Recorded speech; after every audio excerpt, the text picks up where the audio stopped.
Hello everyone, welcome to my YouTube channel. This is Komal, post graduated in mathematics and have cleared CSIR NET JRF. आज के lecture में हम सीखेंगे कि differential equation क्या होती है। तो डिफरेंशियल इक्वेशन को जानने से पहले हमें ये पता होना चाहिए कि इंडिपेंडेंट वेरिएबल और डिपेंडेंट वेरिएबल क्या होते हैं। डिपेंडेंट वेरिएबल ऐसे वेरिएबल होते हैं जो किसी भी दूसरे वेरिएबल पे डिपेंड ना करते हों, और डिपेंडेंट वेरिएबल वो वेरिएबल होते हैं जो किसी और वेरिएबल पे डिपेंड कर रहे हो। जैसे कि मैंने एक फंक्शन लिखा y is equal to x cube, या फिर मैं जनरल टर्म में लिखूं तो लिख रही हूँ y is equal to f of x, मतलब y जो है वो एफ एक्स का फंक्शन है। तो यहाँ पे क्या होगा, हमारा x जो है वो इंडिपेंडेंट वेरिएबल है। x जो किसी के भी और वेरिएबल पे डिपेंड नहीं कर रहा है, लेकिन y यहाँ पे डिपेंडेंट वेरिएबल है। वो किस पे डिपेंड कर रहा है, x पे। जैसे जैसे हम x की वैल्यू चेंज करेंगे वैसे वैसे y की वैल्यू चेंज होगी। तो y हमारा यहाँ पे क्या एक्ट कर रहा है, एज अ डिपेंडेंट वेरिएबल। तो इंडिपेंडेंट वेरिएबल, डिपेंडेंट वेरिएबल, और उसके बाद क्या होता है डिफरेंशियल इक्वेशन में, डेरिवेटिव। डेरिवेटिव होता है हमारे पास यहाँ पे डिपेंडेंट वेरिएबल का with respect to independent variable, जिसे मैं कैसे लिख सकती हूँ, d y upon d x. यहाँ पे मेरा डिपेंडेंट y था, उसका डेरिवेटिव किया मैंने with respect to independent variable जो मेरा यहाँ पे x था, तो वो यहाँ पे होगा मेरा ये डेरिवेटिव। अगर मेरी किसी भी इक्वेशन में ये चीज़ है तो वो मेरी इक्वेशन क्या कहलाएगी, differential equation. Let us take an example. जैसे मैंने लिखा dy by dx is equal to x cube.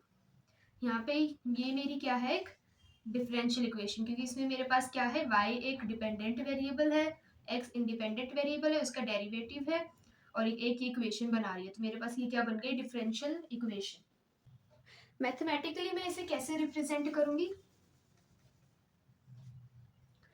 जो मेरी इक्वेशन होगी वो कुछ इस टाइप की होगी। उसमें होगा एक इंडिपेंडेंट वेरिएबल, एक डिपेंडेंट वेरिएबल, और उसका derivative with respect to independent. हो सकता है कि हमने वो डेरिवेटिव एक से ज्यादा बार किया हो, डबल डेरिवेटिव किया हो या ट्रिपल डेरिवेटिव किया हो, तो इक्वेशन में हमारा वो भी हो सकता है, अप टू जब तक हमने लिया है,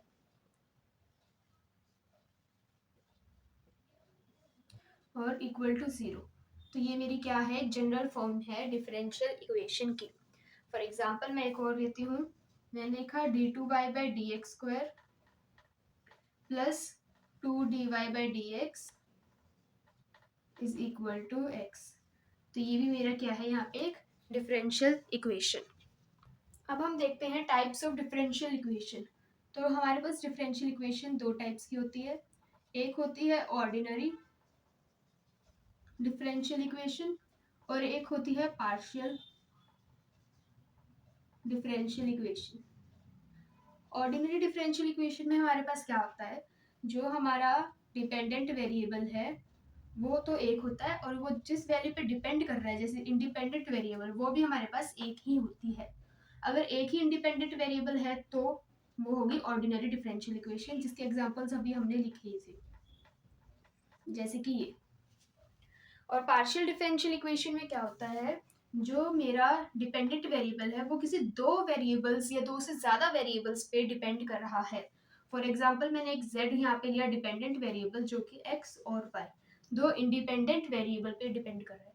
तो इस टाइप की इक्वेशन जिसमें हमारे पास इंडिपेंडेंट वेरिएबल एक से ज़्यादा होते हैं, वो हमारी किस कैटेगरी में आती है, वो differential equation partial differential equation कहलाती है। फॉर एग्जाम्पल, और उससे उसके डेरिवेटिव को रिप्रेजेंट करने के लिए हम ये साइन लगाते हैं, कर्ली। तो curly z by curly x, curly z by curly y is equal to, हमने कुछ लिख दिया x प्लस वाई। तो ये मेरी यहाँ पे क्या होगी, पार्शियल डिफरेंशियल इक्वेशन। तो अगली वीडियो में हम ऑर्डर और डिग्री ऑफ डिफरेंशियल इक्वेशन के बारे में सीखेंगे। अगर आप लोगों को ये वीडियो पसंद आई हो तो do like, share and subscribe. Thank you.